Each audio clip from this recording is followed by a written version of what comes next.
அஸ்ஸலாமு அலைக்கும். இன்றைக்கி செடியிலேருந்து ஃப்ரெஷ்ஷாக பறித்த தக்காளி வச்ச தக்காளி புலாவும் பார்த்துட்டு அதுக்கப்புறமா கியூக்கம்பர் வச்சு ஒரு கியூக்கம்பர் சாலடும் பண்ண போகிறோம்.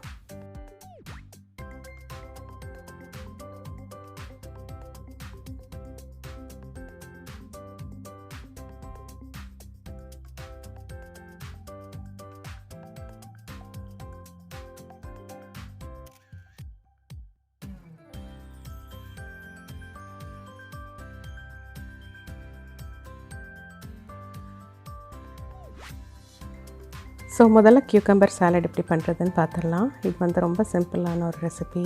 Just salt, pepper and lemon juice and ஒரு சின்ன பீஸ் க்ரீன் சில்லியும் போட்டு மிக்ஸ் பண்ணி வச்சுருக்கேன். ரொம்ப ரெஃப்ரெஷிங்காக இருந்தது.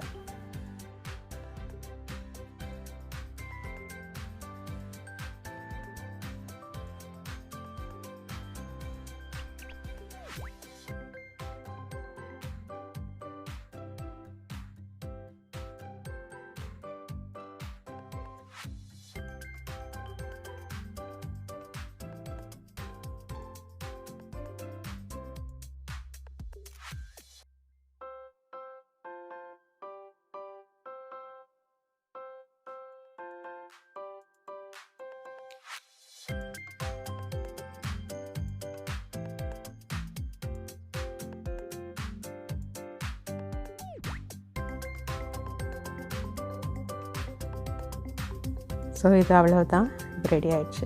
இது ஒரு சைடில் வச்சிடலாம். இப்போ நம்ம புலாவ் பண்ணுறதுக்குள்ளதெல்லாம் பார்த்துடலாம். ஒரு லார்ஜ் ஆனியன் ஸ்லைஸ் பண்ணி வச்சுருக்கேன்.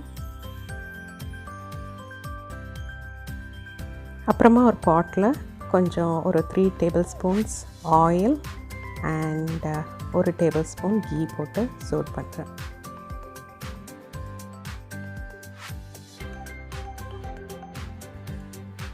ஆயில் சூடானதும் பட்டை, கிராம்பு, ஏலக்காய் போடுறோம்.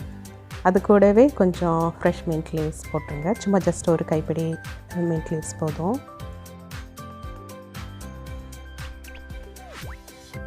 ஸோ ஆனியனையும் சேர்த்து அதை லைட்டாக வதக்கணும்.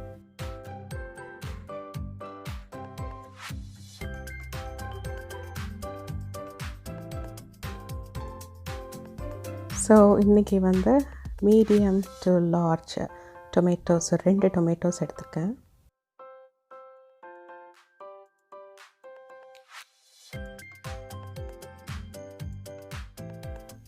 வெங்காயம் லைட்டாக வதங்கினதும் 1 teaspoon ginger garlic green chilli paste போட்டு வதக்க போகிறோம். ஜிஞ்சர் கார்லிக் கொஞ்சம் வதங்கினதுக்கப்புறமா டொமேட்டோஸ் போட்டு அதையும் நல்லா சாஃப்டாக மசிகிற அளவுக்கு வதக்கணும். தேவையான உப்பு போட்டுருங்க. அண்ட் இந்த ginger garlic green chilli பேஸ்ட்டோட garam masala போட்டு அரைச்சி வச்சுருக்கேன். ஸோ அதோட ரெசிபி லிங்க்கை டிஸ்கிரிப்ஷனில் போடுறேன், அதை ஃபாலோ பண்ணுங்கள். நான் இன்றைக்கி ஒரு பெரிய மிளகா எடுத்திருக்கேன். இது சின்ன மிளகாவாக இருந்தால் ஒரு 4 க்ரீன் சில்லிஸ் ஆட் பண்ணிக்கலாம். மூடி போட்டு வெங்காயம், தக்காளி கொஞ்சம் சாஃப்ட் ஆகிற வரைக்கும் குக் பண்ண போகிறோம். அதுக்கப்புறமா இதில் ஒரு 1/2 டீஸ்பூன் மஞ்சத்தூள், அதுக்கப்புறமா ஒரு டீஸ்பூன் ரெட் சில்லி பவுடர் சேர்த்துக்க போகிறோம்.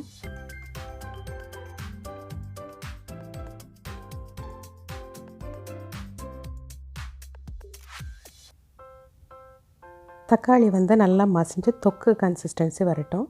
அதுக்கப்புறமா இதில் ஒரு 1/4 டீஸ்பூன் ஜீரகத்தூள் cumin பவுடர் ஆட் பண்ணுறோம். நான் இன்றைக்கி 2 கப்ஸ் பாஸ்மதி ரைஸ் எடுத்திருக்கேன். ஸோ தண்ணி 2.5 கப்ஸ் விடுறேன். ஏன்னா ஒரு 1/2 கப் லிக்விட் அந்த கிரேவி வந்துடும். அதனால் 3 கப்ஸ்க்கு பதிலாக 2.5 கப்ஸ் விடுறேன். எக்ஸ்ட்ரா சால்ட் தேவைப்பட்டது, அதனால சால்ட் போட்டிருக்கேன். அண்ட் அந்த டேஸ்ட் பேலன்ஸ் பண்ணுறதுக்கு கொஞ்சமாக சுகர் ஆட் பண்ணியிருக்கேன். ஒரு டேபிள் ஸ்பூன் லைம் ஜூஸ் விட்டுருக்கேன். லிட்டை வச்சு க்ளோஸ் பண்ணி தண்ணி கொதி வர்றதுக்கு விட்டுருங்க.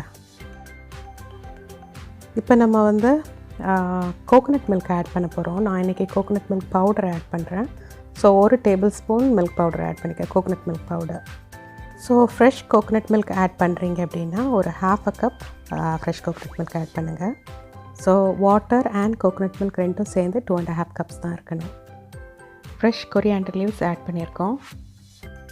இப்போ நல்லா சோக்கான basmati rice 2 cups basmati rice add பண்ணியிருக்கேன்.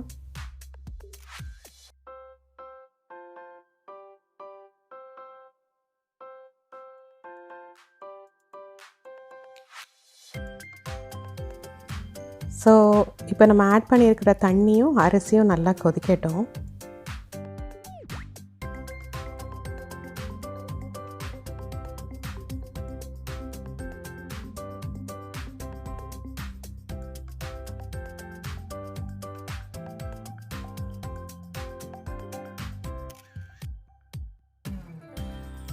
ஸோ தண்ணி கொஞ்ச நேரம் கொதித்ததுக்கப்புறம் இந்த மாதிரி அரிசியும் தண்ணியும் அப்படி தெரிகிற இந்த ஸ்டேஜில் வந்து நீங்கள் லிட்டு போட்டு மூடி குக் பண்ண வேண்டியது தான்.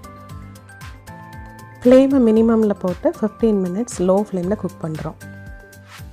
10 மினிட்ஸ்க்கு அப்புறமா ஸ்டவ்வை ஆஃப் பண்ணிவிட்டு அந்த பாத்திரத்தை அப்படியே 5 மினிட்ஸ் மூடியே போட்டுருங்க.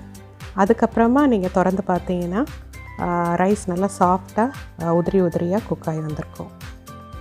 ஜஸ்ட் ஒரு 1/2 ஹவரில் இதை குக் பண்ணி எடுத்துடலாம். அண்ட் இது வந்து ஒரு 2 to 4 பீப்புளுக்கு நீங்கள் சர்வ் பண்ணலாம்.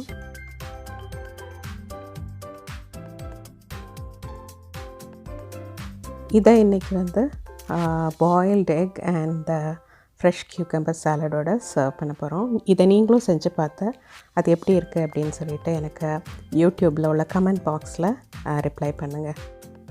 அண்ட் ஃப்யூச்சர் வீடியோஸ் பார்க்கணுன்னா மறக்காமல் சேனலுக்கு சப்ஸ்கிரைப் பண்ணுங்கள். And also bell notification click பண்ணுங்க. Thanks for watching.